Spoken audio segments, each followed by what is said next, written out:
Roar! How's it going, guys? It's me, Cthulhu Crisis. Welcome to another episode of Summoner Spotlight. Today, we are spotlighting TristanL43, who is playing Mordekaiser in the top lane. Mordekaiser has a good place in my heart. He was one of my first mains back when I thought I could play top lane. Actually, to be honest, back when I only played 3v3, which was right when I first started. I found Gangplank and then I found him, and I enjoyed both of them. But enough about me, let's talk about Tristan. He's going to be playing top lane against Renekton. That's going to be a little bit of a tough lane for him.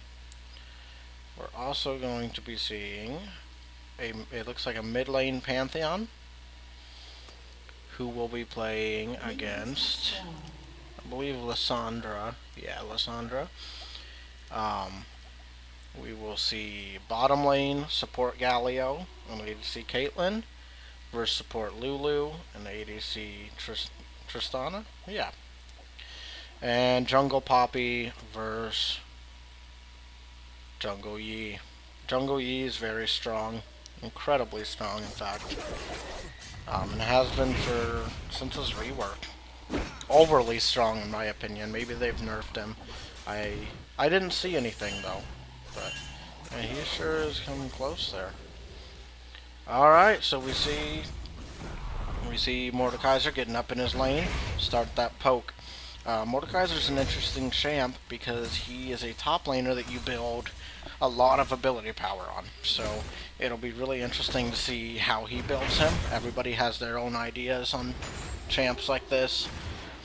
Whether you go pure damage, whether you go half and half, because you really do need a lot of sustain. And when you got somebody as aggressive as Renekton, he's really going to have to play it correctly to make this work. So he's going to take an early level disadvantage, but he is going to be able to make up for it pretty quick and get some really good poke off. So we see heavy damage coming from Renekton, and he's going to go in with that poke. Let's talk about Mordekaiser. Mordekaiser is a champion that he gains armor as he casts spells, but his spells cost life, I believe. Yes, I thought he was. I just wanted to double check for you guys. Mordekaiser uses life to cast his spells, which means, just like Vlad, you rush some lifesteal items. You go more life or spell vamp, actually, just like Vladimir, which is what makes Mordekaiser work really well. You rush a Hextech Gunblade. Usually, I will see somebody with like an Amplifying Tomb heading into that straight from the start. But you rush a Hextech Revolver, and then I usually go directly into a Will of the Ancients before anything else. But he does seem to be holding his own pretty well in this lane. He has started using his pots, and Renekton's going to go balls deep, and Mordekaiser's going to make him pay for it. So if we take a look mid, it looks like Master Yi tried to do a gank. Didn't go super well, but we are going to see him getting away. But that's not going to be too great, because he is going to get to push up to that tower. We see a jungle fight breaking out. It's not going to go Yi's way at all. And the only thing that could have made that better is if Lissandra would have gotten that kill. But we are going to see a level 4 Mordekaiser already, possibly getting into level 5 before Renekton comes back. And if he can make it to 5 before Renekton comes back, like right there, that gives him a pretty good advantage over Renekton. So let's take a look what's going on bot lane. Purple team is getting annihilated. They just took out Tristana really hard, and Lulu is going to have to try to defend that base by herself. Let's go back to Mordekaiser because it looks like some action's coming. Good dodge after that stun. He used his flash really well there, and he's probably going to at least think about backing out. Let's take a look at his gold. Mordekaiser's got about 800 gold. You don't really want to go back until you got that full 1200 for the Hex Tech, but it could work. Looks like the whole bottom lane went back. Or am I crazy? Where's Galio? Yeah, Galio went back too. I am crazy. We see Yi going in for a gank on Lissandra, and Lissandra's like, "You think you're gonna gank me, dude? Just back off."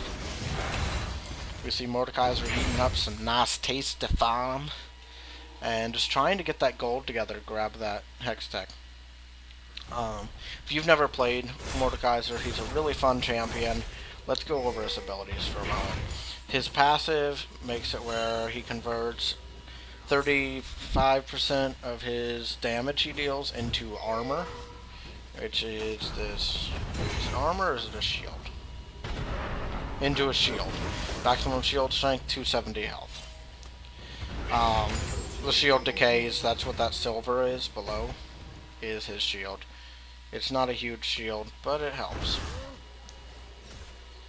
And it doesn't do as much against minions. Also, his Q on next hit, Mordekaiser swings his mace with such force that it echoes out, blah blah blah. It hits 3 targets.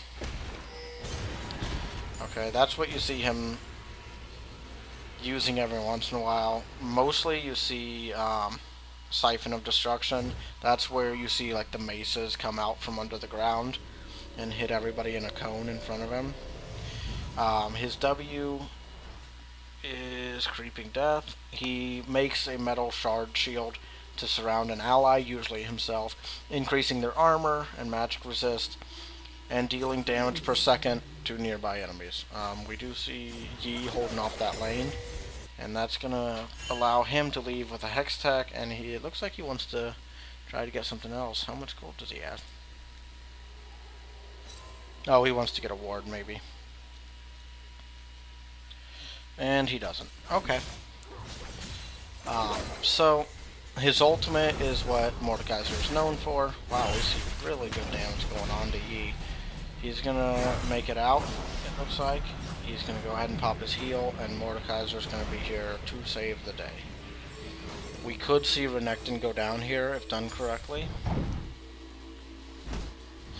And Poppy's trying to give her blue buff to Lissandra, and Lissandra's an idiot, so I love when that happens. That wasted so much of Poppy's health. So we just see him farming up, and he is going to go in for the poke and completely zone Renekton away from the farm. We have yet to see Jungle Poppy come up to this top lane though. So, as I was saying, that is Mordekaiser's ult. He does a significant amount of magic damage, and if the target dies, like he just did, perfect timing Tristan, then we get a ghost of that champion to help us push and take this tower. He can control it by holding control, but it cannot use spells or abilities. It's targeted first by towers usually, but still, he's going to let that ghost die to that tower, and he's going to get so much damage off here. This is what makes Mordekaiser so terrifying.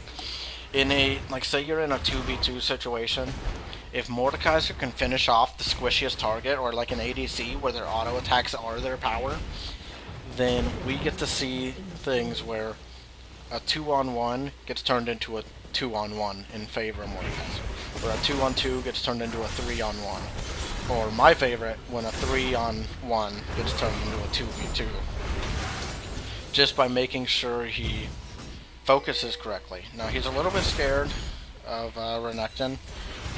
Renekton did pop his ult, but I think he should be okay if he plays this correctly. He may even get the kill. So he doesn't quite make it. Poppy was coming in anyway, so there wasn't a whole lot Mord could do about that. But we do see some good stuff coming out of Mordekaiser. Some good plays. Looks like he grabbed the Fiendish Codex. He is going to rush that Will of the Ancients. And we see Yi thinking about 1v1ing Poppy, trying to bring him into his jungle so that he can make sure nobody's going to come help.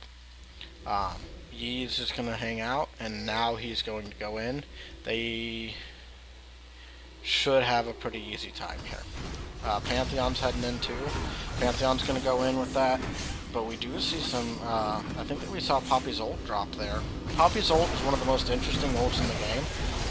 He is going to be able to pick up a kill, and he says, sorry dude, you're on your own. But he's stuck around just a hair too long, so we very well could see him drop here. We could very easily see him drop. There he goes. And bottom lane seems to be holding their own on both teams at this point. Galio's a really interesting support because he's very interesting in the way he plays. He gives movement speed boosts. Oh, we do see that ghost coming out, and that ghost is going to help him shove up this lane. I'm sorry I missed that fight. In fact, I'm so sorry that I'm going to head back 15 seconds and watch it again. So it looks like he got some good poke off. He's going to be able to push this lane up. And let's see what happens while I wasn't looking.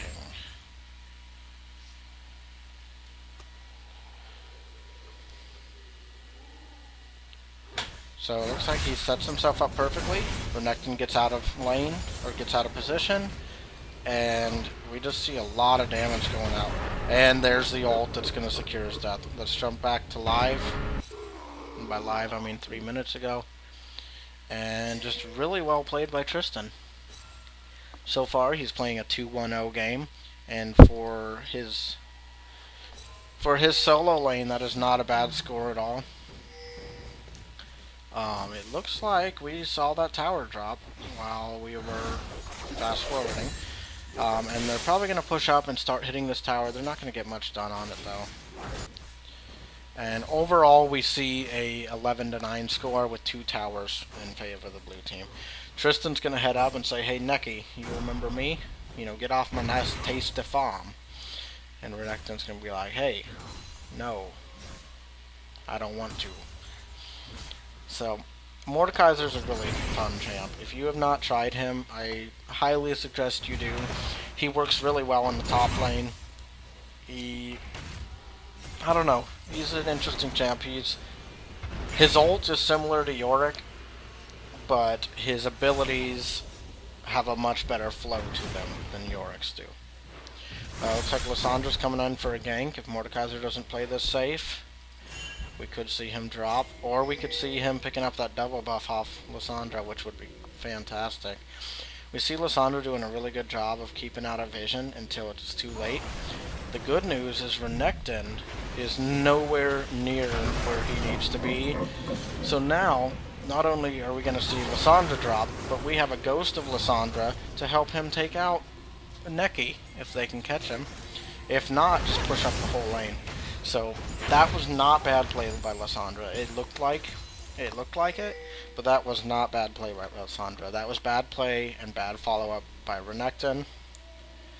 And I don't know why he thinks he's hidden there, because there's a ghost standing right there. I mean, it's obvious that he's going to know that you're right there, but okay. Okay, the ghost disappears. I think it lasts, what, 30 seconds?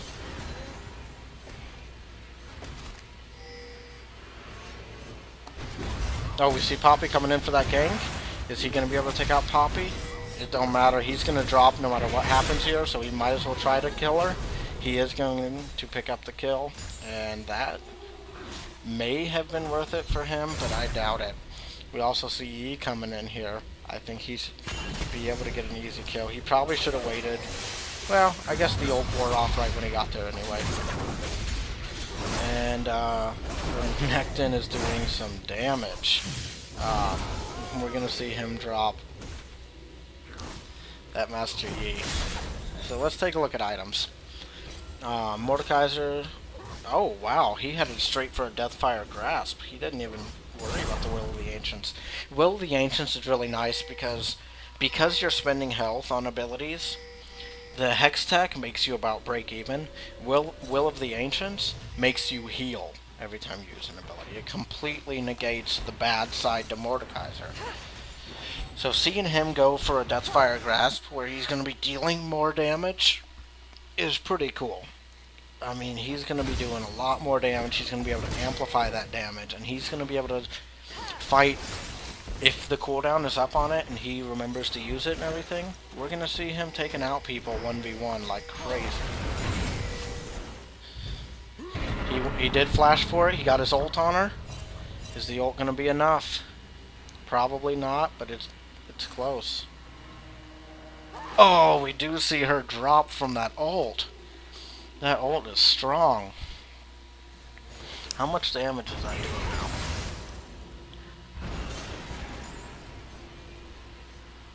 Oh, it won't show me because when you use it, it activates to you being able to control it by clicking your ult as well. Though Pantheon is doing a great job of landing that damage and everything, so that when Mordekaiser gets here, which he shouldn't have stopped, he should have just ran straight into the lane, and he could have easily picked up that kill. But he's going to try to sneak around through here and try to get that kill on Renekton. I would assume.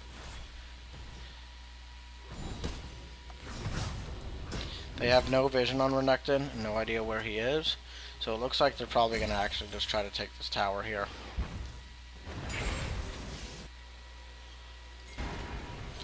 We're going to see him grabbing the Wraiths so Poppy can't have him. And checking up top. And they should have an easy kill on Renekton here. Let's watch it from Renekton's point of view. He says, oh, a nice squishy Caitlyn. Caitlyn is going to flash for it. And he's going to hit a trap. And very close. It would have been better, in my opinion, if Mordekaiser would have been able to get the kill with his ult, or at least get his ult on him. Because you don't have to be the one, as Mordekaiser, you don't have to be the one to kill. You just have to have that ult on them when they die. So we see Poppy coming up to stop him. And I don't think this is going to go as planned for her. He is going to rape her really quickly and get that ult. And she's going to drop. He's going to get a ghost of her and either more kills or a tower, depending what purple team does to follow up here. More kills would obviously be better, but whatever he can get, he'll take.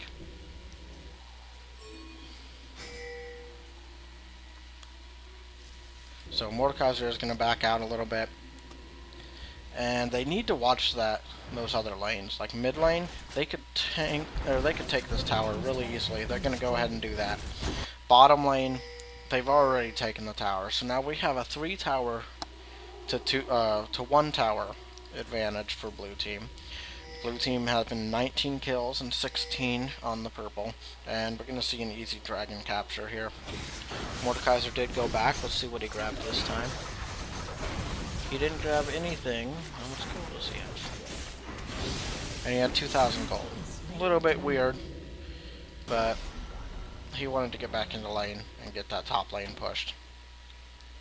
He doesn't want to miss out on this opportunity to take this tower. Same time, we do see Renekton coming up, and it looks like he's got his Sunfire. So, I don't know why Mordekaiser keeps stopping. It's my only complaint about his play. I mean, he seems to be playing these fights really well. We do see Master Yi getting a pretty ballsy here, and it's going to put Lulu right in the heat of the damage from Pantheon's ult. We're going to see a good kill coming off from him. Lissandra's going to head in to defend that mid lane, and I would not be surprised if we see a surrender soon. If we take a look at our friend Mordekaiser, he's 6-2-0, which is, you could not ask for too much better of a score right now. We do see Caitlyn picking up that tower on the bottom lane, and we're going to see them pushing into their base soon. Purple team is just kind of getting stomped. Mordekaiser's snowballing. About everybody on their team is snowballing. You see the ult coming off from Lissandra, locking down that Galio, but it don't even matter because Lissandra's dead, and we're going to see possibly a kill on Renekton. It'll be close. Yeah. She is going to have to back out of there, but Pantheon's coming. It's kind of a dumb idea, but he is possibly going to get a double kill. Not with that Lulu ult. He's not, though. So Master Yi thought about running in, And then he remembered that there were 4 of them there.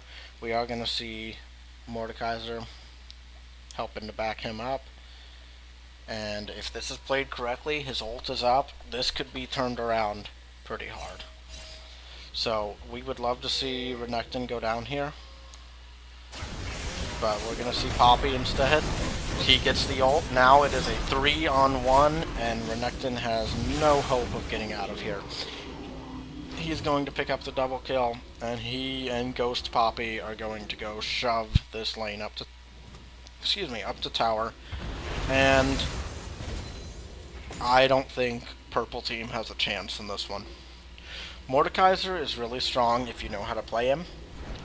If you don't know how to play him, it can go either way, depending who you're laning against.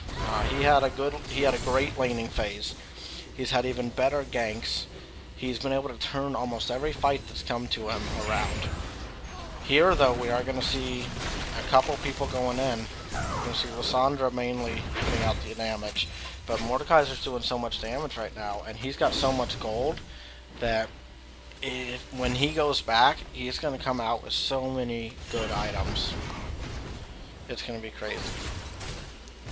He probably should have picked those up already, but this is just showing how dominant he is this game. I mean, he went back with over 2,000 gold and did not buy any items. And he's still playing this well. So I think they'll probably try to take this tower, and if they can take the tower, then they'll take the tower, and then he'll head back for items. We see a great ult coming off from Galio. We're going to see the kill picked up there, and we're going to see Renekton drop. Now we are going to see this tower drop, and Mordekaiser says, hey guys, I've got 4,200 gold. I'm going to head on back. So we take a look at his items. He picked up a Leandre's Torment and some Sorcerer's Shoes. If he wasn't dominant enough earlier, I mean, the game's over. So, great play by Mordekaiser. Really dominant laning phase, even better ganks, able to turn everything around that was faced at him, and that's how we do it. So, great job coming out from TristanL43. You guys all have a good day. See ya.